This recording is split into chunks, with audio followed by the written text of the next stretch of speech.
Kalian pikir God of High School itu anime terbaik?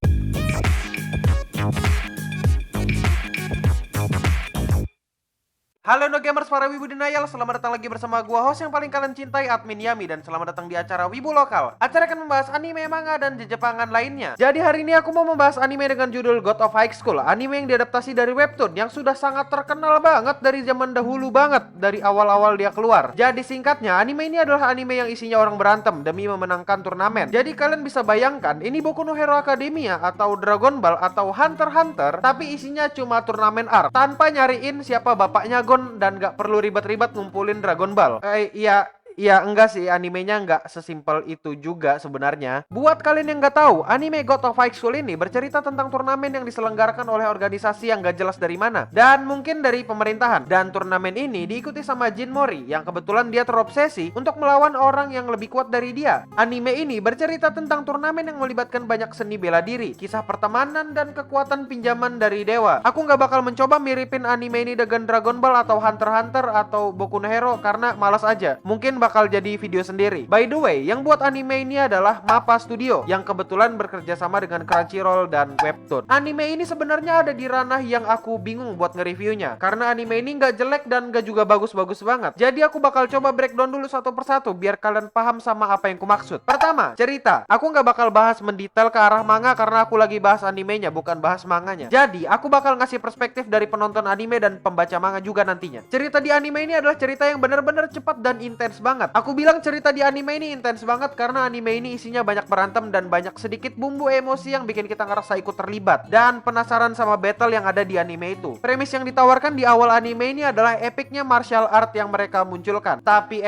semua ekspektasi itu agak rusak di episode 3 saat Mori ngelawan Kyu. Gak dijelasin di awal, tiba-tiba Kyu udah pakai kekuatan pinjaman. Tiba-tiba Kyu lagi summon stand di tengah arena. Sekarang anime ini jadi Jojo. Haha, Jojo reference. Iya, kalau kalian baca manganya, mungkin kalian tahu dan gak kaget dengan hal ini karena di manga dijelaskan dengan cukup bagus dan jelas. Jadi kita bisa dapat sama konteksnya apa. Ngomong-ngomong soal konteks, di sini banyak konteks yang lepas dan malah jatuhnya jadi membingungkan dan gak jelas. Kenapa tahu-tahu di episode 2 Mori mau ngelawan R? Kenapa tiba-tiba dia ngotot mau ngelawan si Pirang? Dan gak ada konteks yang jelas. Kenapa tiba-tiba Ki ngomong ada komisaris yang terluka ketika mengundang kontestan? Kalau di manganya jelas konteksnya. Ada cerita kalau R berantem dan tangannya patah pas berantem dan menginvite Mori. Dan alasan Mori mau ngelawan R itu jelas banget kalau di manganya. Tapi di anime malah di-cut. Kalau mau seharusnya mereka cut aja semuanya biar nggak membingungkan. Dan aku yakin sebenarnya tujuan percakapan mereka ini adalah buat menunjukkan kalau Mori itu kuat. Oke, sekarang kita bahas sedikit aja buat masalah cut-cut cerita di antara anime dan manga. Menurutku cutnya agak kacau karena banyak konteks yang lepas dan banyak kejadian penting yang lepas. Kayak misalnya invitasi mereka ke turnamen, Mori yang mempelajari ilmu totok dan ketemu dengan kakek-kakek lengan satu, dan penjelasan kekuatan pinjaman dan lain-lain. Demi apapun, mungkin pembaca manga nggak bakal terlalu suka dengan cerita di anime ini dan bakal berpendapat cerita di anime ini jelek karena konten skipnya banyak. Skip yang bagus itu ada di bagian pedang Mira yang jatuh ke sungai. Itu cepet dan bagus dan konteksnya jelas. Kedua, musik. Aku nggak terlalu ahli dengan masalah musik, tapi ini demi apapun aku suka banget dengan musiknya yang genre elektro. Musik openingnya dan videonya keren banget. Aku yakin itu dibikin pakai After Effects yang seharusnya bisa dibikin sama anak-anak di cafe. Kalau untuk musiknya sebagai background, aku juga suka banget. Musiknya nyatu banget sama efek volley dan bikin battlenya makin kerasa intens. Jadi aku ngerasa cukup reasonable kalau musik di backgroundnya dibikin cukup gede. Apalagi musiknya kerasa banget, jadi bikin emosi kita juga ikut meningkat. Bagusnya mereka bisa bikin transisi besar kecilin musiknya di antara waktu mereka ngobrol dan berantem. Dan yang paling kentara ada di bagian Man Gangsok melawan Mori dan Mira. Selanjutnya animasi. Untuk animasi aku nggak banyak protes karena anime ini bener-bener punya animasi yang dewa banget, keren banget demi apapun. Gerakan kameranya dinamis, gerakan berantemnya juga fluid banget. Jadi kerasa di situ martial artnya. Kalau lihat dari behind the scene-nya, mereka menggunakan motion capture buat mereka ulang bagaimana gerakan-gerakan berantemnya. Dan aku punya keyakinan kalau mereka menggunakan rotoscope buat menganimasikan gambarnya jadi 2D. Buat yang nggak tahu, rotoscope di anime ini adalah teknik buat menganimasikan gerakan kamera atau 3D atau film, di mana mereka menggambar ulang gerakan 3D dan dijadikan 2D agar menghasilkan gerakan yang lebih nyata. Dan aku juga yakin kalau in betweening buat animasi di anime ini dibikin dengan super niat. Kalian bisa lihat bagaimana bagusnya in betweening di anime ini kalau kalian lihat gerakan gerakan pedang atau gerakan tongkatnya. Aku bener-bener kagum sama martial art di anime ini. Aku juga nggak nyangka kalau anime ini bakal punya animasi dan gambar sebagus ini. Penggunaan 3D-nya juga cukup reasonable karena gerakan kamera mereka cepat dan sekilas, jadi nggak terlalu mengganggu banget lah. Dan kesimpulannya adalah anime ini adalah anime yang bagus banget buat pemula. Buat pemula yang nggak terlalu peduli dengan cut cerita yang banyak banget. Kalau kalian cari anime ini buat adegan berantemnya, aku yakin kalian bakal suka banget dengan anime ini. Kalau kalian cari ceritanya, aku nggak yakin kalian bakal suka. Anime ini enjoyable lah menurutku, karena cerita mereka punya fase yang cepat. Terima kasih udah nontonin video Wibu Lokal. Jangan lupa subscribe Linson Studio dan klik tombol loncengnya. Kenapa? Biar kalian gak tanya-tanya lagi kapan video baru upload. Kalau kalian sudah subscribe dan klik loncengnya, nanti keluar tuh notifikasi di HP kalian kalau kami ada upload video baru. Aku mau ucapin terima kasih buat para donatur setia. Terima kasih kepada Mimin Shumi, Loli Eater, Aku Yahudi, dan Melt Penguin. Mereka adalah orang-orang yang udah sawerin duitnya saat aku live stream di Clean Sound Live. Makanya subscribe juga dan klik tombol loncengnya Clean Sound Live, biar kalau kami live stream keluar notifnya di HP kalian. Jadi kalian gak nanya-nanya lagi, Bang, kapan live stream lagi? Kalian juga bisa follow IG ku di @admin_yami buat dapat info yang lebih cepat. Terima kasih supportnya para Indo Gamers. Stay clean and sound.